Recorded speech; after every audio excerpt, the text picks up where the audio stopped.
Hello, I'm Dr. Mileidy Giraldo, Global Lead for Genomics R&D at Lenovo HPC and AI. And today I'm going to tell you how genomics optimized servers are accelerating COVID-19 discovery with high-throughput analytics. As of today, Johns Hopkins University reports over 8 million confirmed cases of COVID-19, having resulted in over 400,000 deaths in 188 countries around the world. And with the statistics still climbing, understanding the biology of this virus and developing an effective vaccine or other protective measures are front and center in the minds of biomedical researchers and clinicians worldwide. Today, I'm going to show you that HPC clusters optimized for high-throughput analytics are crucial to the success of these efforts. But what type of insights are COVID-19 researchers interested in? Well, there are many unknowns regarding the mechanisms of infection of this virus, of SARS-CoV-2, the virus responsible for COVID-19, and the effects on the immune response it elicits in the host. But what we know is that researchers are tackling this unknown from multiple angles. Here is a list of some of the highest priority efforts in the biomedical and pharmaceutical space when it comes to this work. We see research being conducted in vaccine design, in improving the diagnostic kits, identifying determinants of susceptibility and of virulence, tracking the origin of the virus, the spread of the virus, identifying drug targets, designing protective measures. And what all of these seemingly different approaches have in common is that genomics analytics is one of the first steps used to identify scientific insight. Let me give you an example. Sometimes researchers will use genomics analytics to look at genetic differences, and in this case, let's look at severity of infection. See, one of the biggest mysteries of this disease is that in some people it presents as a mild cough, or it's even asymptomatic, whereas in other people it leads to pneumonia or other fatalities. So to understand why that is, researchers are sequencing and performing genomics analytics. And they might look at the genomes of the viruses in the mild case versus the genomes of the viruses in the pneumonia case. And they might find something like this. They might find that the dominant variant, meaning the variant which has most copies in that person, differs from the one that dominates in the pneumonia case. Now, for illustration purposes, I've color-coded this green viruses versus red viruses, but those differences cannot be detected visually. It's not like they can take samples and look under a microscope. The microscope wouldn't work here because of the scale, but even if we could, the differences, the viruses look the same. The differences are in fact genome deep. So the researchers have to actually sequence the genome and look for differences buried in there. Now, this research is ongoing for COVID-19. We don't have an answer yet. But if we were to find something like this differences that we see here in how the disease presents is because of the virus infecting you, it would be a breakthrough because we can turn that into something we can use. On the one hand, it would help clinicians and hospitals triage cases. So if we could very quickly give you a test and as you come into the hospital, figure out what strain you have. And say, for example, you have the pneumonia case, it would allow clinicians to prioritize care. And also, researchers develop treatment that's specific to that particular strain, the severe strain over the mild one. And in fact, that's what happens in flu. And depending on the strain, there are particular treatments to that strain. If we could get there for COVID-19, it would be a huge step forward. So that's one type of research. But we see other researchers, instead of looking at the genomes of the viruses, they might look at the genome of the humans instead. And they would do something like this. They would look at the genomes of the patients presenting the mild case versus the other case. And they might find something like what I've color-coded here, some regions in their DNA that, or some genetic factors that are in common in all the mild cases. We call those innate protective factors. And what that means is those are factors that give some sort of mechanism that protects you. And for COVID-19, those factors are still unaccounted for, but the research is ongoing. And finding them is, in fact, a very high priority because it would allow us to develop potential treatments. See, what we can do when we find things like this is we can retro-engineer that protection to try to see if we could confer the same protection to those who don't have it naturally. And that would be a great breakthrough as well.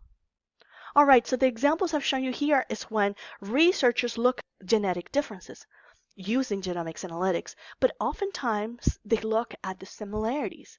And one such case is vaccine design. Okay, this statement, we've all heard it. We've heard viruses mutate over time. But what does that mean? It means that initially, when you're infected, you may be infected by one copy of the virus or a few initially that are very similar. But over time, as the virus replicates, the viruses change. They mutate over time. What researchers might do is look at, and let me explain my diagram here. I have each virus here, and next to it, a representation of its genome.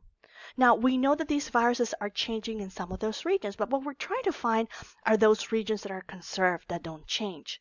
And we are targeting them because if we find them, they become potential vaccine targets. And what we can do is train the immune system to attack those regions next time it encounters that pathogen. And see, that's again how the immune system keeps you healthy, and those are the basics of vaccine design for you. Now, I want to pause there to make you realize that really the bigger the sample, the better those inferences that we make. This is why those vaccine trials take such a long time on the one hand, because this process of finding the regions, designing, finding a target, training the immune system, giving it out to a larger and larger population takes a long time. That's why there are 15 or 20 different efforts right now to develop a vaccine for this virus. And oftentimes these sort of vaccine trials fail because regions that we thought were conserved or regions we thought were good targets are not really, because we didn't look a sample that was big enough.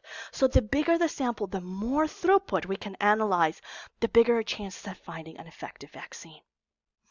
I just wanted to point out that these are only two examples of the sort of research that can be done with genomics and analytics in this space. But keep in mind that there are several others that we didn't get to because of time. But now looking at the role of HPC, what can HPC do? What is HPC doing to enable COVID-19 discoveries? See, life sciences research in COVID-19 in particular require HPC environments with the following characteristics. So HPC that supports high throughput volumes, and I just hinted at that. So this type of work requires population level work, population level analytics. So no longer are researchers analyzing one gene in a few people, where you can do this manually or somewhat assisted. Now this requires high throughput HPC environments because we're looking at many genes, and in fact an entire genome on many viruses on many different patients. So you can see that the scale is huge and it requires analyzing more genomes and doing so more quickly. I've also shown you that the bigger the sample, the better our chances at designing a vaccine that will in fact be effective, better treatments. All right, so I wanted to take this opportunity, given that in the audience we have some of the brightest minds in the HPC world, I wanted to turn this into a call to action. So for those of you working in HPC admin teams or scientific computing support team work, this is for you.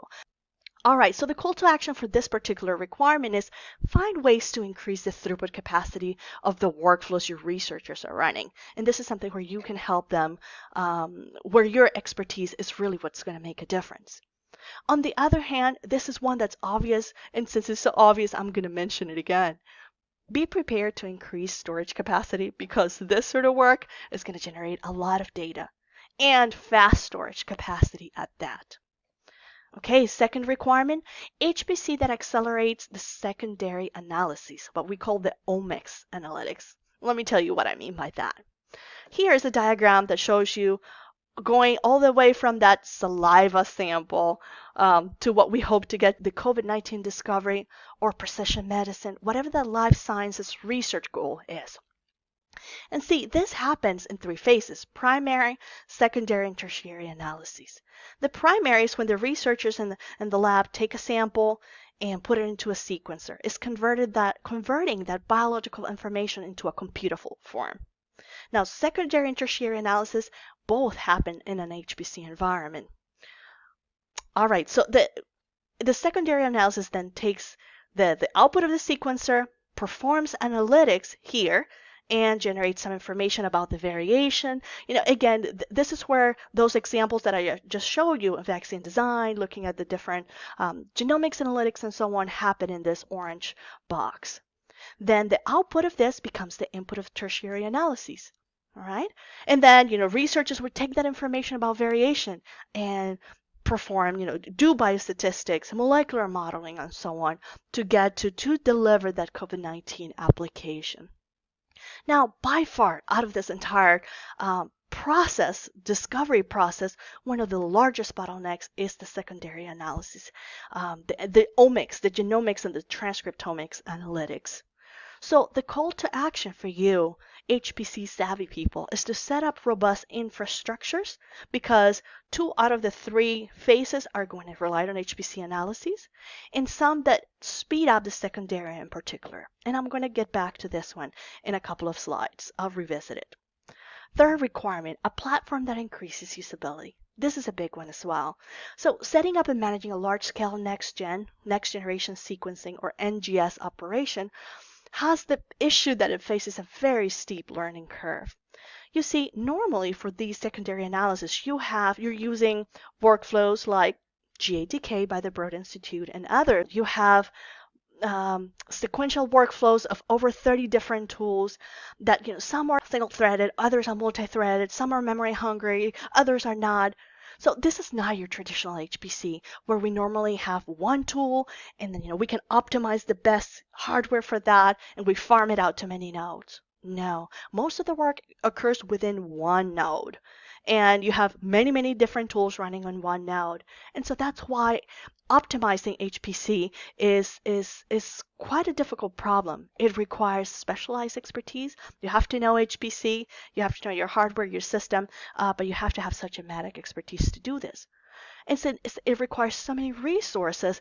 Such a task of optimizing HPC for this sort of setup is seldom or never undertaken at data centers.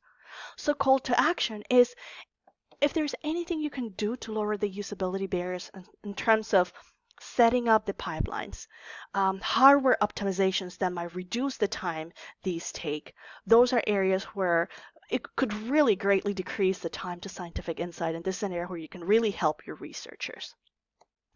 Another one, that's very important is anytime, and to be aware of, anytime you work with human data, you're going to have to provide a robust setup to protect the privacy of patient data. There are a lot of regulations regarding that. So the call to action, run a platform that ensures appropriate user authentication and controls data access. All right, let me revisit the one about the bottleneck, because we need to get into this one. So when we look at this bottleneck, this particular step, the omics analyses, when we look at the analysis of one whole genome, one human whole genome out there for a typical on-prem user, it takes them 150 hours to analyze just one. And remember the scale I talked about? We're looking at many, many genomes and many different patients. And if you're taking into account the viruses as well, the scale is huge. And a week for a single sample is just not scalable. To run an exome, which is about 10% of that genome, a smaller data set, is 4 hours. You can find cloud computing solutions that run this in 30 to 40 hours on average. Now, in 2017, Intel came up with an architecture they call Big Stack that reduced this to 11 hours for whole genomes and 25 minutes for exomes. Last year, we developed an architecture that reduces to 5.5 hours for a genome or 6 minutes per exome. That's a 27 to 40x speed up. Now, we call this solution, this particular architecture, GHOST. It stands for Genomics Optimization and Scalability Tool. We were actually the first vendor to reach that, and as far as we know, it's the fastest setup for a genomics workflow out there.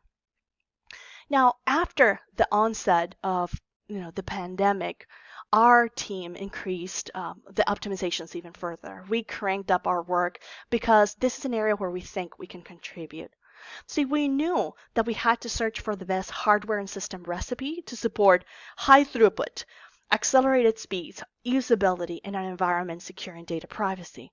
See, our goal in doing this has been to focus on the technology so that our collaborators and our customers don't have to, and they can instead focus on the science, which is what they should be doing. All right, so to be able to do this, we had to perform a large-scale systematic permutation study.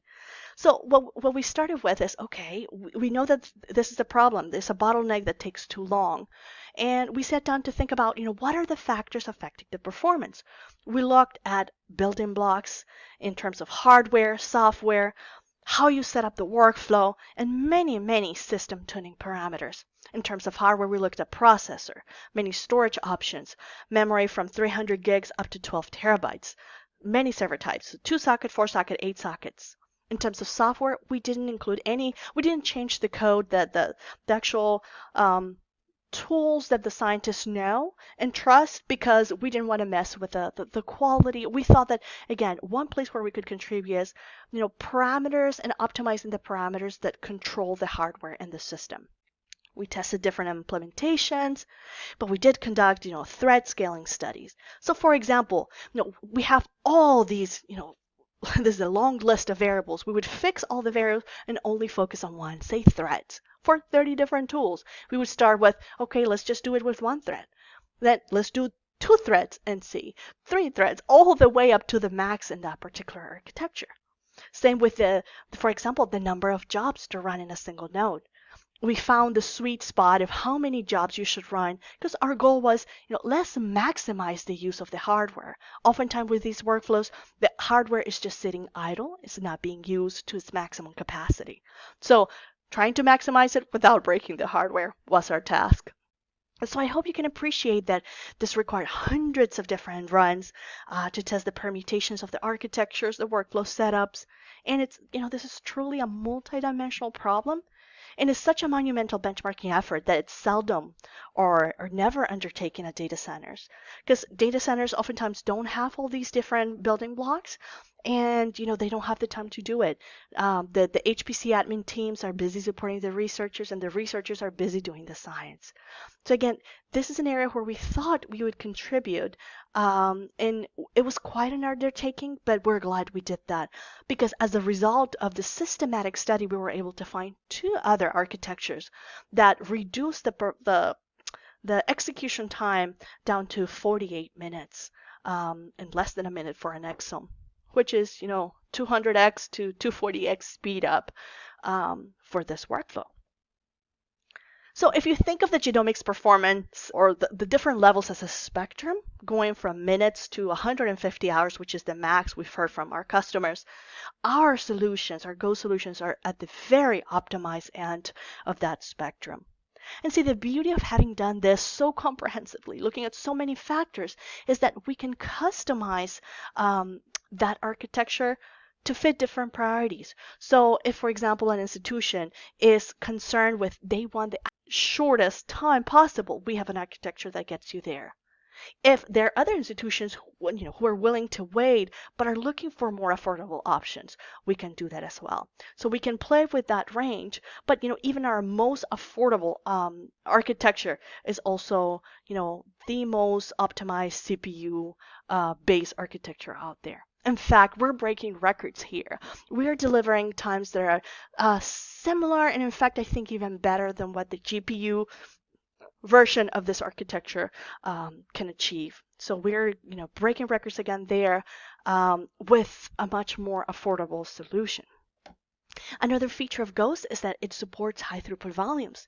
We can support and size this up or down, all the way from the single research lab, a PI, all the way, with a single sequencer, all the way to the population level efforts that look at hundreds of thousands of genomes per year. Let me show you a table. So these are 2 Ghost architectures here in each row. This column is the number of genomes per node per day that architecture can process. Then notice that I have a similar one for the purple architecture. Now notice that both architectures can support up to 100,000 genomes or even more What differs is how many nodes you need to produce that. So we can play around with that and find whatever is more suitable. So not only can we meet the volume, the throughput expected volume that you have, but also we know how many samples you should run. We can help people figure out the number of samples that should be running at a time. So the throughput capacity as well to maximize hardware use. All right, another feature of Ghost is that it accelerates omics analytics. I've shown you that we've done a lot of work to break records here, to do a lot of great work decreasing time in genomics workflows. We're also excited that this same architecture in preliminary work is showing also acceleration for transcriptomics and other bioinformatics equation pipelines. And now this also increases usability because we've created pre-configured pipelines that leverage the discoveries from our testing that set up the workflow so that you can get this sort of performance. We also deliver pre-tuned hardware with the genomics optimizations, so it's sort of a turnkey solution, and then you don't have to reinvent the wheel, this sort of work, but we take sort of the best results that we found and we are sharing those.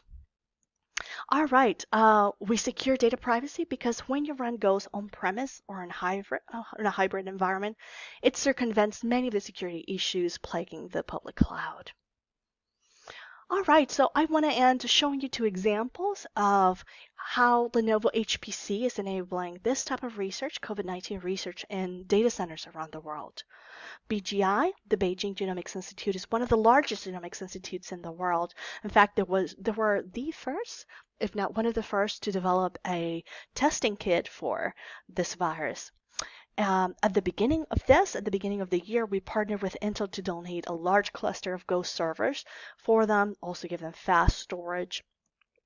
And the cluster we donated for them to do this work has an expected throughput capacity of about 95,000 whole genomes per year. They're involved in many types of different approaches for this work. They're looking at, understanding the virus, looking at susceptibility, improving the detection kit, studying the origin of the virus, vaccine efficacy, immune response against the infection, drug targets, molecular structure, and so on. All right, another one of our customers is the University of Birmingham. They are one of the UK's leading research universities. They're part of this COVID-19 Genomics UK consortium. Their supercomputer, Blue Bear, is powered entirely by Lenovo, where they use our water cooling technology and our CPUs there. And as part of this consortium, they're doing great work. They're developing portable sequencing, they're tracking infection spread, treatments, and looking at vaccine targets as well. All right, so I've shown you how Lenovo is leveraging the Ghost genomics optimized servers to help data centers around the world increase their throughput, accelerate workflows, increase usability, keep data safe, and plan their HPC resources more effectively. See, our hope in doing this is that we could empower the scientists on the front lines of COVID-19 research and help them by doing so accelerate their path to discovery. All right, I'll leave you with some links here if you want to learn more, or please feel free to reach out if you have any questions. We're here and we're happy to help.